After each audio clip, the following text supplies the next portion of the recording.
नमस्कार। जनमानस विवेचना में आपका स्वागत है। मैं हूं अमलेंदु भूषण खां।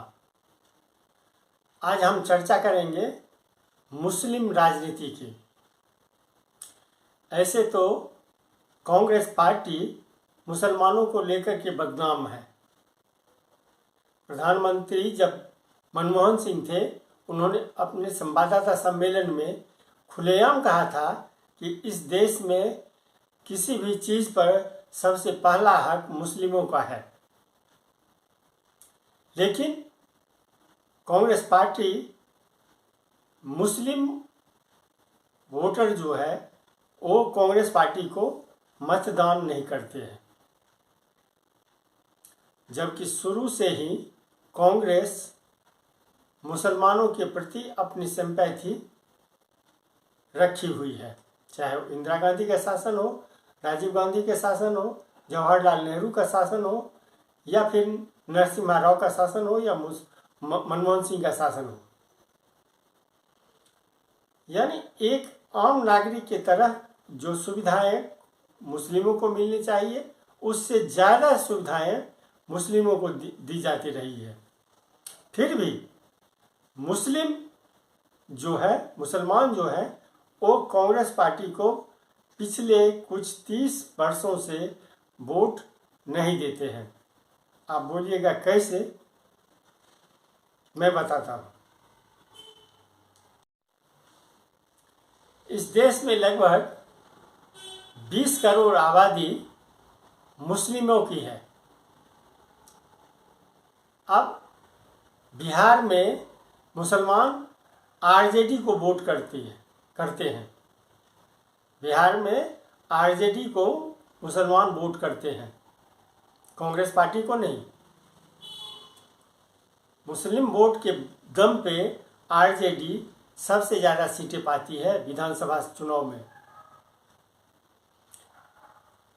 ये सब जानते हैं, पूरे देश में ये सब जानते हैं, जो आरजेडी हो, समाजवादी पार्टी हो, या पश्चिम बंगाल की तृणमूल कांग्रेस हो, या तेलंगाना राष्ट्र समिति हो, टीआरएस हो, या और कोई छोटे दल, वो उन दल के नेता देश के प्रधानमंत्री नहीं बन सकते। तृणमूल कांग्रेस जो है वो पश्चिम बंगाल तक सीमित है। अब पश्चिम बंगाल में लोकसभा की कितनी सीटें हैं ये आप अच्छी तरह से जानते हैं। बिहार में 40 है तो यूपी में 80 है। फिर भी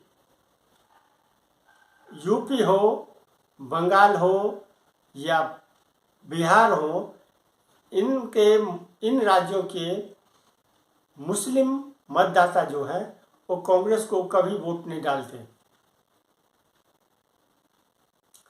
जबकि इन लोगों को ये पता है जो न तो समाजवादी पार्टी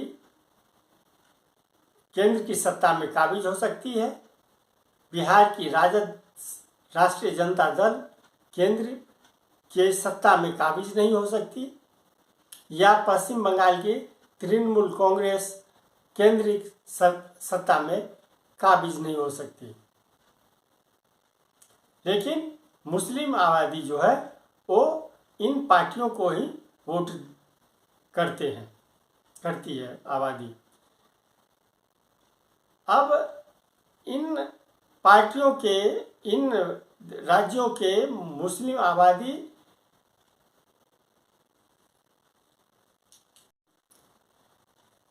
अगर बिहार, यूपी, पश्चिम बंगाल जैसे राज्यों के मुस्लिम आबादी कांग्रेस पार्टी को वोट दे तो कांग्रेस सत्ता में आ सकती है। पहले भी थी और आ भी जाएगी। लेकिन सबसे बड़ा जो रोड़ा है वो सपा, राजद, तृणमूल जैसी पार्टियां हैं जो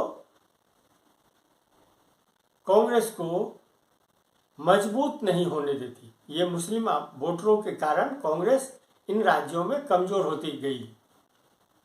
और उसी के कारण आज कांग्रेस सत्ता से बेदखल है। बिहार में 1,76,00,000 मुस्लिम वोटर हैं।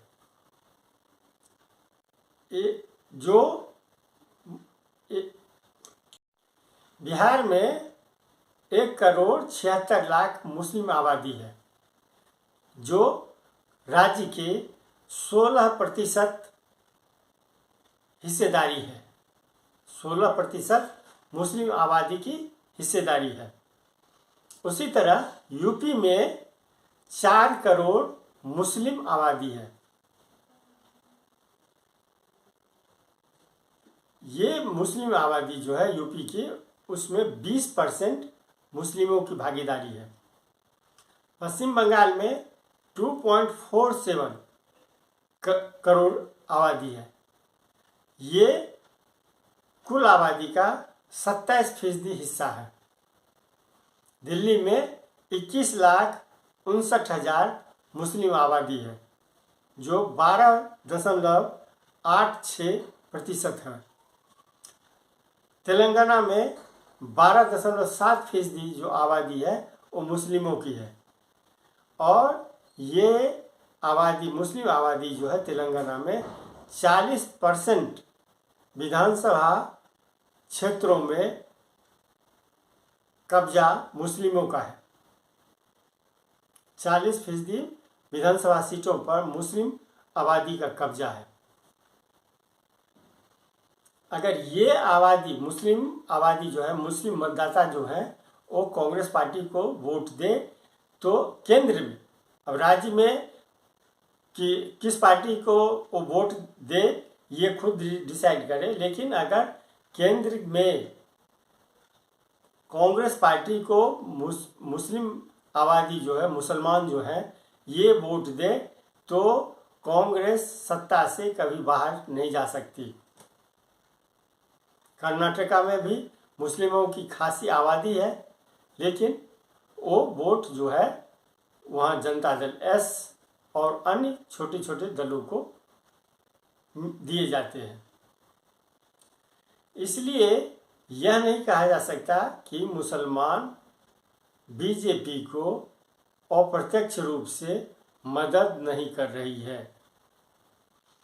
ये कहा जा सकता है सीधे तौर पर कि मुस्लिम वोटर जो है वो अप्रत्यक्ष रूप से बीजेपी को फायदा पहुंचाते हैं। जब ये सब जानते हैं कि राजद, सपा या तृणमूल या अन्य जनता दल एस ये केंद्र की सत्ता में काबिज नहीं हो सकती किसी भी हालत में, तो फिर ऐसे दलों को वोट देने से क्या देश की राजनीति बदल जाएगी या बीजेपी सत्ता से बाहर हो जाएगी? जब तक इन दलों को मुस्लिम वोटर वोट देते रहेंगे, बीजेपी सत्ता से बाहर नहीं होगी, ये आप जान लीजिए। इसलिए मुस्लिम आबादी को, मुस्लिम मतदाताओं को कांग्रेस को वोट देने के लिए, सत्ता में लाने के लिए सीधे तौर पे कांग्रेस को वोट देना होगा। आज के लिए बस इतना ही। हमें दीजिए आज्ञा। नमस्कार। आप हमारे चैनल को जरूर सब्सक्राइब करें और लाइक करें। आपका बहुत बहुत धन्यवाद।